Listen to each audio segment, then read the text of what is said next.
Bonjour à tous et bienvenue à la ferme Product Center. Aujourd'hui, nous allons procéder à du démontage de versoir. Sur ce versoir, en l'occurrence, ici, c'est cassé et il y a des gros phénomènes d'usure qui sont prononcés à cet endroit. Vous avez tous les boulons ici, donc les 3 boulons qui sont ici à démonter. Ce boulon-là, le boulon qui tient ici sur le versoir et les 2 boulons ici qui tiennent le versoir et la rallonge. En règle générale, il faut toujours mettre des gants, parce que vous vous retrouvez avec des parties très coupantes et vous risquez vraiment de vous esquinter. Petite particularité, cette cale d'épaisseur. C'est une cale qui vous permet de remonter le versoir et de jouer sur l'épaisseur au niveau du montage. Là, je l'ai bien nettoyé pour qu'on puisse bien le voir. Ici, vous avez une référence qui s'appelle la référence d'origine. À chaque fois que vous voulez passer une commande, il faut systématiquement que vous releviez ces références d'origine. Concernant les versoirs, on a 2 modèles.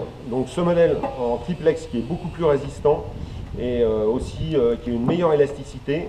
On a aussi un modèle qui s'appelle un modèle en acier au bord, qui est un traitement de l'acier. Donc au niveau qualité, on va dire que ceux-là sont un petit peu plus chers, mais sont nettement plus résistants que les aciers au bord.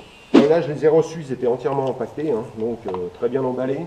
Donc je me retrouve bien avec le même numéro, avec bien à nouveau du triplex. J'ai exactement le même nombre de trous que j'avais sur le versoir d'origine.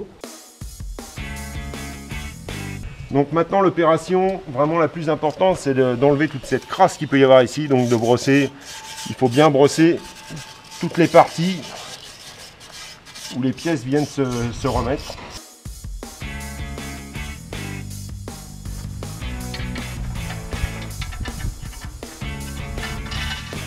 Tout a été remonté. Pour l'instant, rien n'est serré. Donc, il ne faut absolument pas bloquer, il faut serrer uniformément de façon à éviter de brider le versoir et de risquer de le casser, que ce soit au montage ou que ce soit après au travail. Ici, je peux m'apercevoir que j'ai vraiment un grand espace, ce qui fait que à mon avis, je vais être obligé de redesserrer ce tirant.